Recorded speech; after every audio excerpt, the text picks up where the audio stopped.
Welcome to the No Limit Selling Podcast, where industry leaders share their advice on how you can become better, stronger, faster. Hey everyone, welcome to another episode of the No Limit Selling Podcast. And one of the things I love about this show is I get to talk to brilliant people, and my highest value in the world is learning new things. And today we have Connie Whitman with us today, and she has 40 years of experience in selling. Connie, welcome to the program. Umar, thank you so much for having me. I'm really honored to be here, and I know we're going to have a great conversation. Superb. And I'm going to do a note to the editor right over here. Editor, I screwed up at the beginning, so I'm going to redo it. So start from here. So Connie, act surprised when I do the intro. You got it. Go ahead. There you go. Hey everyone, welcome to another episode of the No Limit Selling Podcast, where I get to interview amazing people because my highest value is learning new things. And today we have the privilege of having Connie Whitman with us today. She's got 40 years of experience in sales, and some of them I'm sure were like spectacular, and some there's lots of blood, sweat, and tears where we really learn our craft right. Welcome to the show, Connie. Umar, thank you so much for having me. I really am honored to be here. And you and I have spoken before, so we've got a lot to talk about.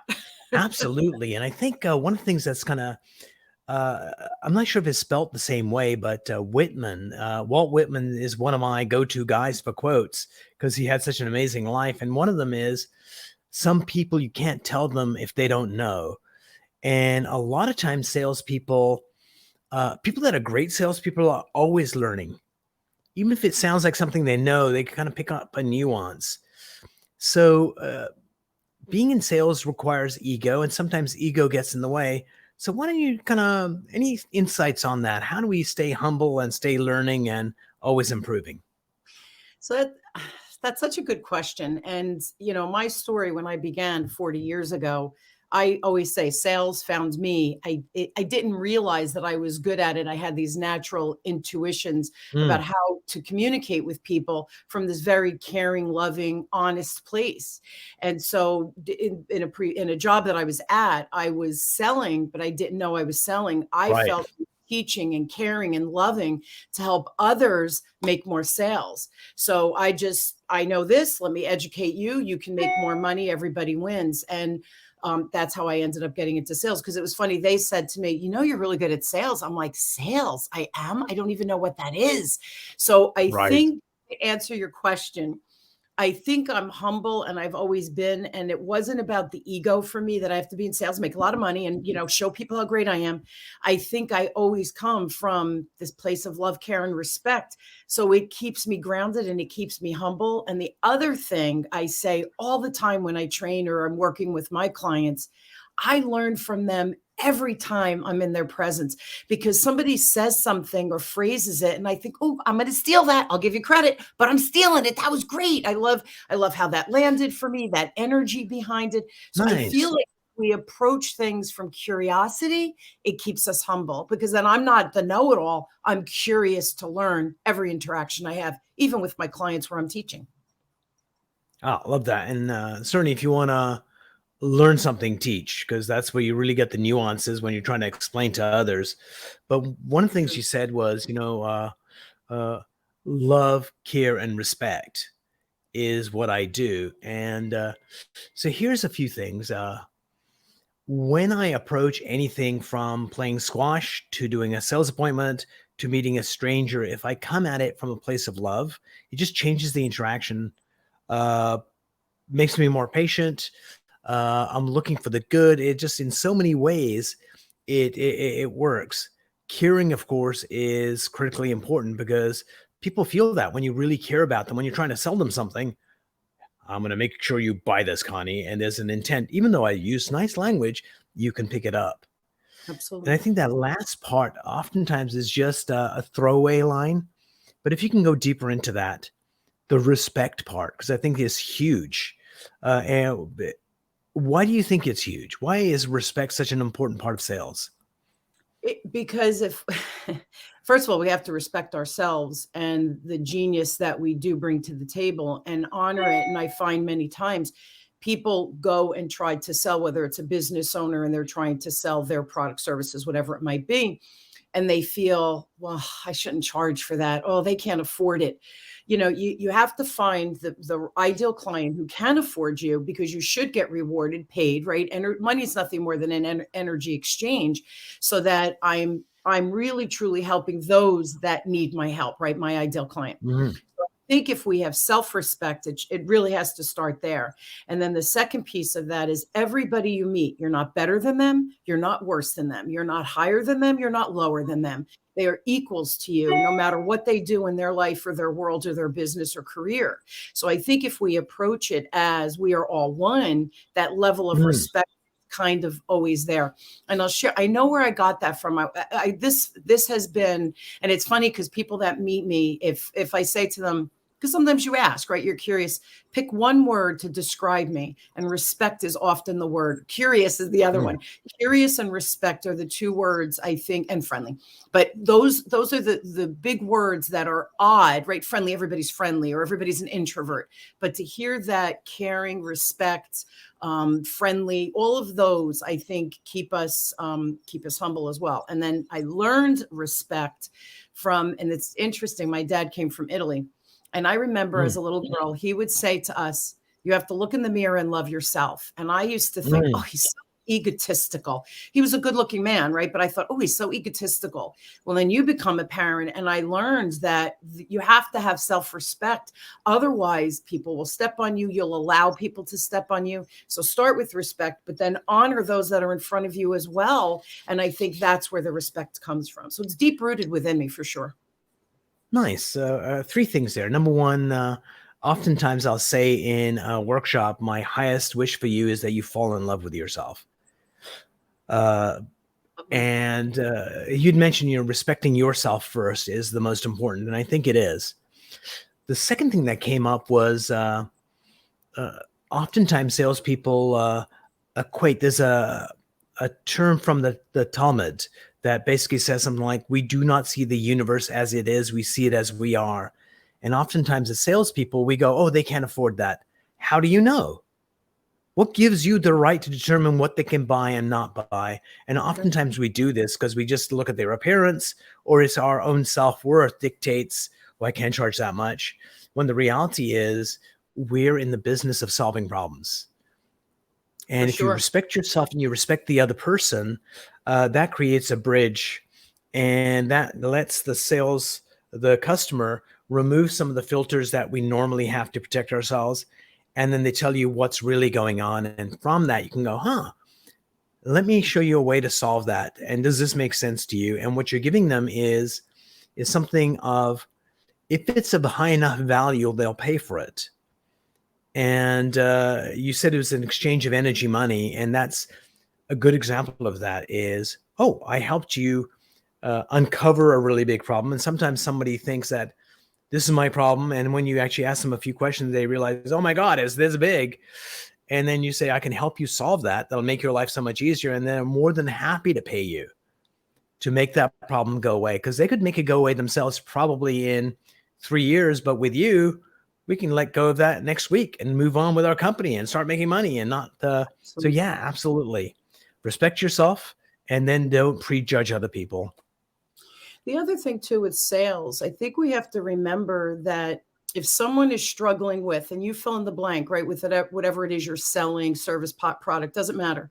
So if somebody is struggling and you come in and can relieve that angst, that stress, that situation, what is the cost? And I think we forget to turn things into value for the client, which is, what Mm, is this costing you? It could be costing them their health. If they're working extra, maybe you're a VA, right? You bring VAs to the table. They think they have to do it alone and work 90 hours a week. So they're mm. forfeiting their health, right? Could it be that they're spending so much money on things that potentially they don't need, or machinery is breaking down, or, right, fill in the blank again, whatever Oh, it is yeah. that the issue is.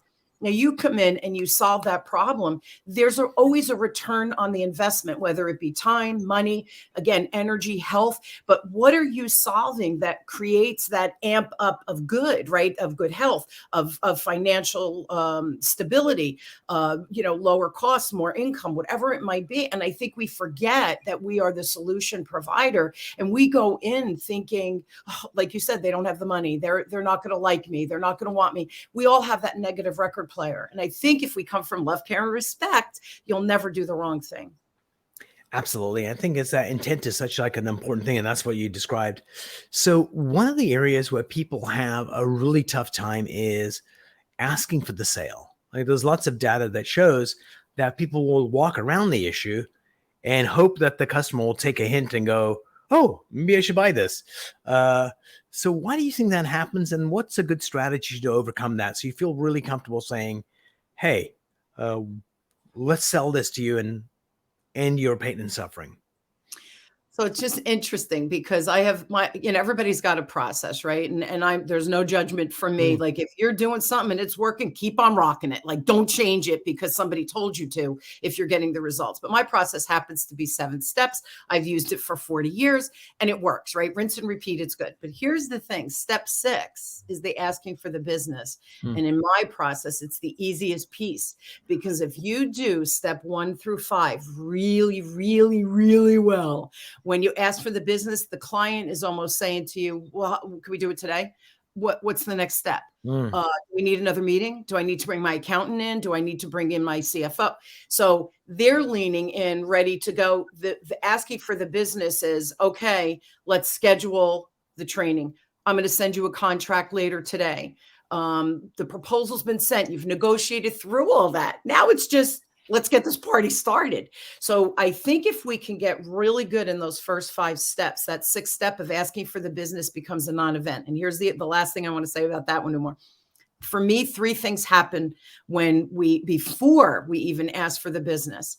You say to the client, this is a perfect match. I'm really excited. You are my ideal client, and I'm excited at what we're going to do together, man. This is going to be a rock star, right? And the client, yeah. Buying in 100%. We're together. Second one is I often say, or sometimes say to my client, you've got so many balls in the air and so much going on. You're not ready to bring me in and do the work that you need to do or bring your people in to work. You're still hiring. Let's wait till you hire everybody because then you're piecemealing it. After that, you'll have somebody hired within the next month or 2 in the scheme of things. So you're not ready for me yet.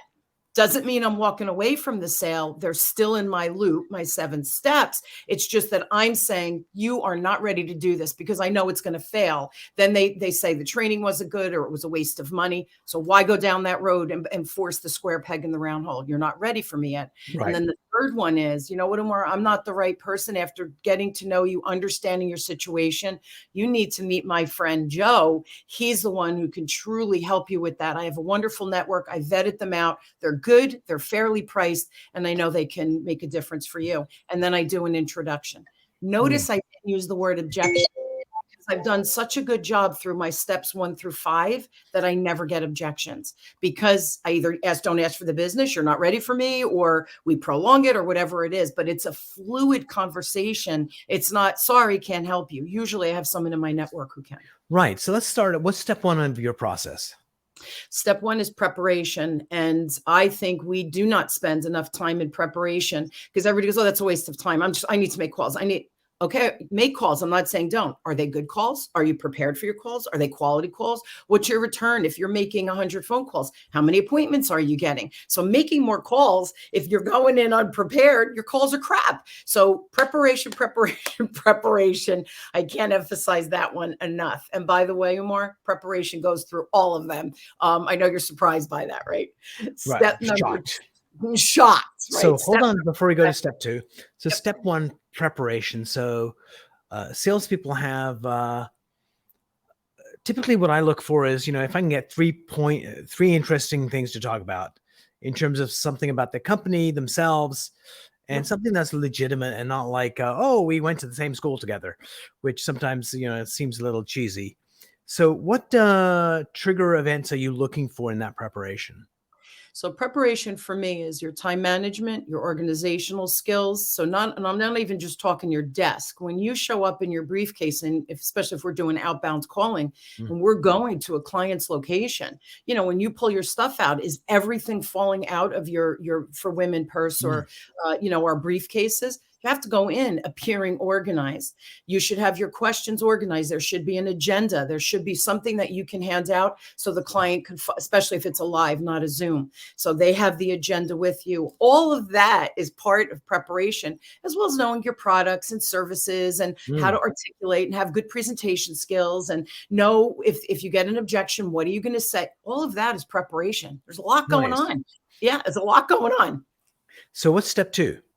Step 2 is building rapport. So this is where value statements, your 30-second commercial, elevator speech. The idea, though, and I find this so frequently, Umar, it kind of shocks me when I say to people, write your value statement. Tell me what differentiates you from, because we're all doing the same stuff, right? Sales, we're all teaching some Mm, form of sales training, right? Or sales culture building, whatever it is. So what differentiates me from the other vendors or partners that are out there? So what value? And people sometimes they'll sit there blankly. And I go, what's going on? And they go, there's nothing special about me. What mm. differentiates me? I don't know. And that's not a put down or a judgment. We don't think about it. And it goes back to our first question, the ego. If I say that I'm great at, or I've been doing this for so long, people are going to think I'm an egomaniac. We're taught to be non-braggadocious. Yeah, So be humble. yeah, be humble, which yes, we could still be humble in our value statement, but people need to know who they're doing business with. So what is your value statement? That will build rapport really, really quickly. The other thing it does is that it brings consistency. And your value statement might be crap. And in which case, if you're not getting good results, you talk to Connie and says, oh, we need to tweak that. But if you don't have one and you're saying something different each time, it's hard to figure out what's broken. It's just like a whole mess. So what's number 3? Number 3 is asking questions that you What need was to that? have. That was my Uh, question. Just kidding. I know. What's that mean? What question, Connie, do you ask? You should have a set of open-ended questions that bring the client through everything you need to know about whatever your service is, right? So I don't go in and talk about health and fitness. I go in and talk about the ROI, what are their close ratios, right? Who are the employees? What are the skill levels? How many are seasoned? What do the numbers look like? So, but I go in and and Umar, I've been using these same questions for 22 years that I've been in business. It's in an agenda. There's 8 key questions. Now, here's the trick. I'm going to give you the next one, Mm, and then we can break it down if you'd like. So step 3 is asking questions. Step 4, I used to have joins with step 3, but about 5 years ago, I realized how important it needed to be standing on its own, and that mm, would be listening skills. So when you ask those rich, prepared, notice prepared again, questions that work and get the client talking about what you need to know to help them, you have to go into active listening. And this is where we ask follow-up questions. Through active listening, we come up with more questions mm, because we're present, we're engaged, we're curious. And now I'm going to ask those follow-up questions that I couldn't have prepared in advance because I need to be in the moment to really hear what's going on with that client. But that active listening allows me to really dig in, fully understand who the client is. And this is the miracle of listening. It allows us to not only, we go in with a specific thing that we think the client might need, which isn't a bad thing. Do not pigeonhole yourself. This is my advice here. So with the listening, you're going to uncover so much more than you even thought possible. So when you do get to making your recommendation or your proposal, it's going to be bigger. So we stop leaving money on the table because we're giving them a more robust solution that, oh, by the way, is so much better for them, and we win as well. So it's that whole law of reciprocity as well. When we show up and do the right thing, oh my goodness, it comes back to us tenfold. So questioning 3, 4, listening, they go together and they're really important. absolutely. And when you're listening, if you're doing it well, you can also see their body language. And sometimes they'll answer the question and you'll see a quizzical look. And you can tell, you had a quizzical look. What's going on? Then they'll go, oh, really? This is one of the major issues. So being fully present and watching them as they speak is critical. And what's the next one? And then step number 5 is presenting your solution. So if you've done a really good job, again, your solution should be quite robust. but it should be spot on. There shouldn't be any extra crap in there because you get commissions on if it's really not going to serve the client. So when I approach my clients, I call it the pantry. I know what I have available. I know all my assets, my programs, how I can pull and combine and customize. So when I present, my solutions are usually very customized for my client. Doesn't mean it has to cost that, because people, customize, it costs more money. No, I have so much stuff created over 40 years. I can pick and choose the right combination for that client, their team, whatever it might be. Oh, brilliant. And what's the next step?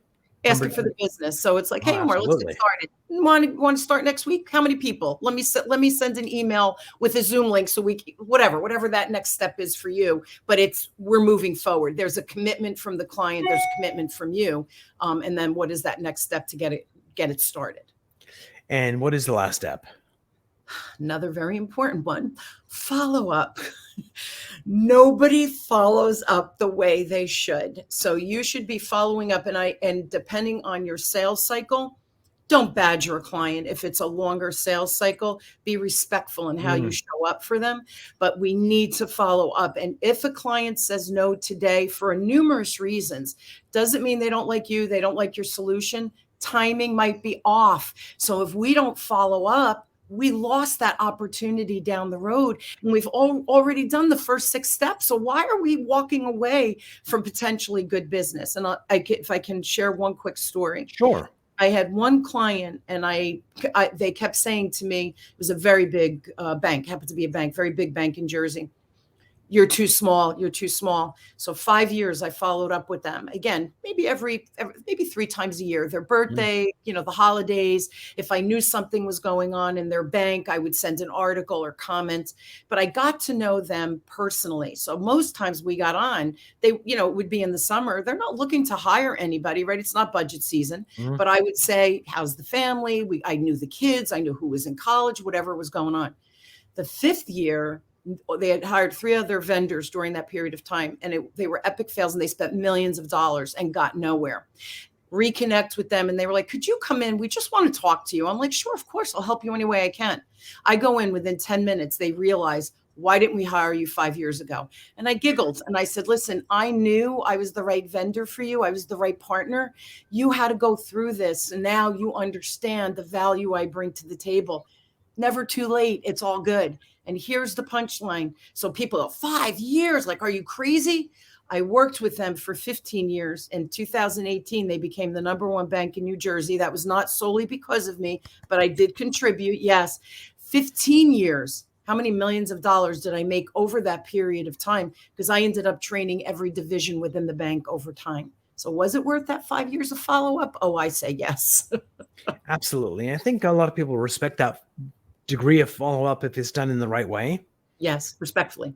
And also in the rapport stage, when you really kind of build that trust, asking people, this is going to be a longer sales cycle. So I want to make sure I serve you well. This is how I follow up. How do you need me to follow up? And so sometimes they'll kind of go, oh yeah, that'll be good. Keep in touch on this level. And setting expectations is really, really important. So when you set expectations and live up to them, it strengthens the relationship and it leads to more sales. Absolutely. You got to All build right. another trust more, for sure. Yeah. So let's solve like the biggest problem salespeople have is landing appointments. Connie, if I can just get in front of a customer that, I'm phenomenal, but it's not getting enough of those. So why don't we troubleshoot that in the last few minutes of the podcast? What's some advice you would give of people talking to strangers and getting appointments? So here's the thing. I believe, again, preparation. So you have to be strategic in whatever that business development looks like for you. So for instance, my people are on LinkedIn. They're corporate clients. They're on LinkedIn. That's where they play. So my profile is good. I post articles. I respond to articles. I've joined groups that I know are relevant to my industry that I want to be working with and people I want to be working in. I actively ask for referrals. So if people like me, I ask for recommendations on LinkedIn. So again, I have built up a fairly robust LinkedIn profile. Does it need work? Sure it does. We all drop the ball. But if so strategically, I spend about 10 to 15 minutes every day, no more than that, on LinkedIn. So that is a strategic for me, but I'm very strategic in how I approach it. The other thing is when I have clients, I always ask them after I have served them and delivered, and they are madly in love with what I do and how I do it and my team that I bring to the table. I will ask them, do you know anybody that's another CEO at another bank or credit union or whatever it is that you can introduce me to, that perhaps I can help them do what we did here? Love it. I will get referrals. So, and you go in, and I'll tell you honestly, when I get those referrals, the close ratio is probably close to 80, 90%. Again, unless I'm not a good fit, but I'm referring them to someone else as well. So I think we have to be strategic when you do networking. Are you going to the right networking event? Or are you saying, well, I'm busy, I'm going to all these networking events. But if they're not your people, why are you wasting time? So again, that preparation, vetting organizations out, but you have to build your centers of influence, COIs. We have to build our influencers who are going to refer to us on a regular basis. We have to build that while we're building our business careers and all those things. You got to be strategic. Now here's the other thing, Omar. I don't believe in cold calling. I did that 40 years ago. I haven't cold called in 35 years, and knock on wood, business is always coming in. So here's the thing. There are some industries that you still need to cold call. So my recommendation, you better get really, really good at those efforts on calling. Make sure you're prepared going in and you know what you're saying. So again, you're very strategic in how you're approaching that client. Love that. Connie, thank you so much for sharing your wisdom today. It was always insightful. And how can people find you? If go to Changing the Sales Game, my website, I have a free communication style assessment there. If they'd like to take that, get 2 reports. One spotlight their natural superpowers, how people are receiving your message, kind of important to know. And then your lowest score is your blind spot. People who communicate opposite of you. There's a report on that as well of how to manage that. Additionally, there's some other resources there. And you have you have a question for me, email me at Connie@changingthesalesgame.com. Love it. Connie, stay tuned. I'm going to end this show and we'll chat for a few minutes. You got it. Thank you so much for having me. I hope people found value in it.